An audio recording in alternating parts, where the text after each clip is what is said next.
know his name. You know the stories. You might even have your favorite Bible verses memorized. But here's the question nobody in church is actually asking. Do you know him? Not know about him, know him. There is a difference, and that difference changes everything. Because a relationship with Jesus does not happen by accident. It does not come with a salvation package. It is built. The same way every real relationship in your life has ever been built. And today I am going to show you how. There is a spiritual loneliness happening in the church. People are saved. They attend services. They listen to worship music on the way to work. But something feels empty. Something feels like they are going through the motions. And I believe I know why.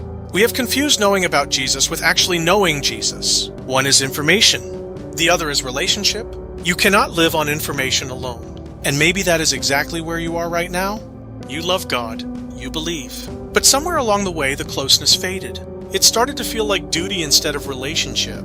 Like you are keeping up appearances with someone you used to be close to. If that is you, stay with me. Because this is exactly what we are going to talk about today. Let me tell you about my friend Clarence. Clarence is one of my best friends. And I am not talking about someone I follow on social media. I mean the kind of friend you call at any hour. The kind who knows the version of you that nobody else sees.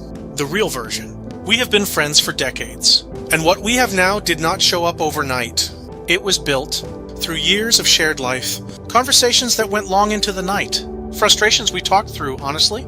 Hard seasons and good ones. We have stood by each other when it cost something to do so. The reason I know Clarence the way I do is not because I studied him. It is because I have been with him. Through the frustrations and the failures and the moments where neither of us had the right words. Decades of real life built what we have. There is no shortcut to that kind of knowing. And maybe you have a Clarence in your life. Maybe you know exactly what that kind of friendship feels like. But maybe you do not. Maybe friendships have not worked out the way you hoped. Maybe people have left when they said they would stay. If that is you, I want you to hear this. Jesus is the Clarence for the person who does not have one. He is the friend who does not leave. The one who already knows everything about you and chose you anyway. Now I want you to think about this relationship the same way, because that is exactly what he is offering you. In Philippians chapter 3 verse 10, Paul says something that stops me every time I read it. He says that I may know him. This is the Apostle Paul. He has seen the risen Christ.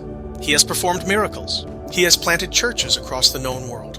And he is still saying, I want to know him more.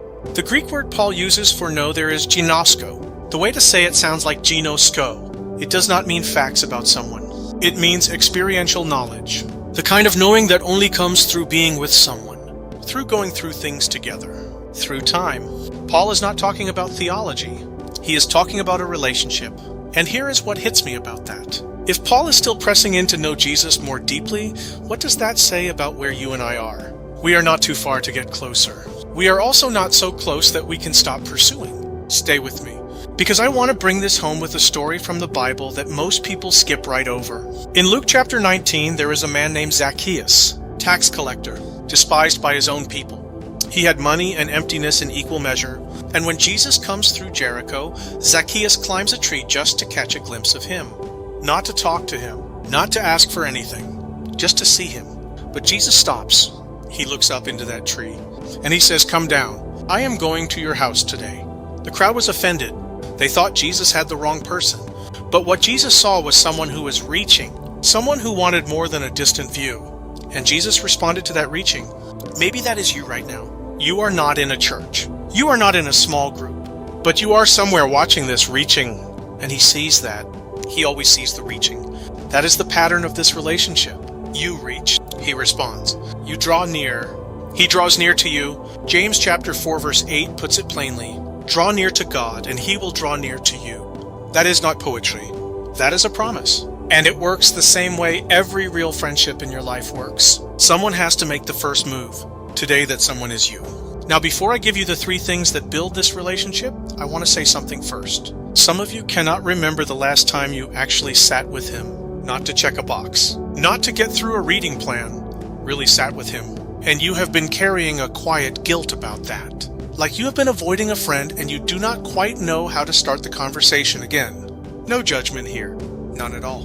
But let us change it today. Here are the same 3 things that built my friendship with Clarence. The same 3 things that will build yours with Jesus. Time. You cannot build something with someone you never spend time with. Jesus is not hard to find, but you have to show up. Open your Bible, sit with it, not to check a box, to actually hear from Him. Prayer is not a religious duty.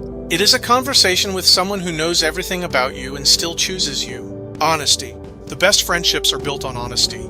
You do not perform for a real friend. You do not show up pretending everything is fine when it is not.